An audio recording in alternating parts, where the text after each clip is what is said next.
le fait d'identifier qu'il y a une équipe, d'identifier les individualités dans l'équipe et de faire fonctionner l'équipe. Déjà, on a 3 problématiques qui sont distinctes. Le rôle du manager, c'est de faire fonctionner l'équipe. Exactement, c'est le chef d'orchestre, tout Ouais. simplement. C'est celui qui va prendre les égos de chacun et dire voilà, bah, toi tu vas rester à ta place, moi je vais rester à ma place. Et j'en suis confronté, vraiment le principal concerné, parce qu'en plus moi j'ai mon diplôme d'entraîneur. Donc je pourrais très bien dire à oui, Franck le coach, Lorenzo, moi je pense ça. exactement, Oui. notamment on parle encore de Benjamin, je pourrais dire à Franck Lorenzo, non mais pourquoi tu lui fais monter le club comme ça, avec la face comme ça, moi je pense non, moi pour Benjamin je suis son manager et c'est fini. Voilà. Et je me contente de respecter le travail que fait Franck avec lui.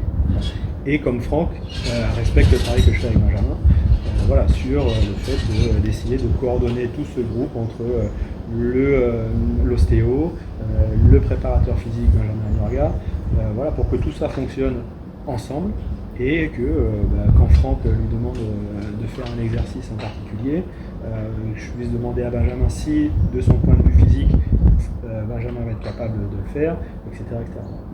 J'ai oublié d'ailleurs Myriam Salmi, qui est la préparatrice mentale de Benjamin, qui n'était pas à notre environnement, qui joue un rôle extrêmement important.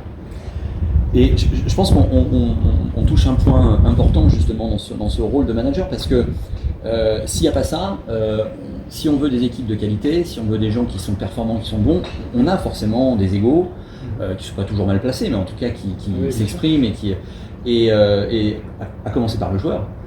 Qui lui-même doit avoir un certain ego s'il veut avoir comme de j'aime le l'ambition. dire, de toute façon, le joueur, s'il n'a pas d'ego, bon, ça ne va pas marcher. Ouais. Et surtout, comme on en a parlé tout à l'heure, le joueur, c'est le centre du projet. Donc avant tout, c'est lui qui va comprendre et décider de tout ce qu'il va mettre en place. Nous, on est là pour accompagner le joueur. Là, encore une fois, je vais parler de Benjamin, mais moi, je peux le conseiller, je peux lui dire que tel coach est très bon, ou tel kiné est très bon, ou tel ostéo est très bon. Mais en l'occurrence, c'est lui qui aura toujours le dernier mot. C'est pas à moi de lui imposer quoi que ce soit. Ouais. Et il faut que de toute façon, la décision vienne de lui. Voilà.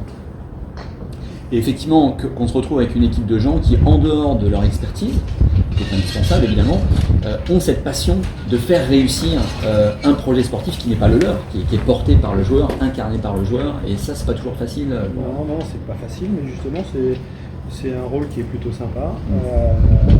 Mais je rappelle à tout le monde et à chaque fois que notre objectif c'est la performance du joueur. Voilà. Que ce soit pour Benjamin, alors Benjamin tu t'approches, mais pareil pour Mathieu, pour Thomas, pour Victor et pour les futurs qui avant tout, on est là pour la performance du joueur. On essaye d'avoir, c'est un peu dur ce que je veux dire, mais le moins d'affect possible.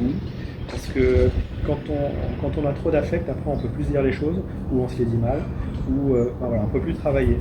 Donc à moi d'essayer de faire comprendre à tout ce staff qu'on est avant tout des pros, on va travailler tous dans le même sens pour la performance de notre joueur, mais qu'il faut essayer de garder une certaine limite. Voilà. On ne va pas faire la bringue avec notre joueur, on ne va pas faire aller en vacances, dîner tout. Non, voilà. Il faut qu'on s'entende bien, on peut se respecter, on peut passer des super moments ensemble, mais malgré tout, si on veut garder ce côté professionnel, il faut une limite.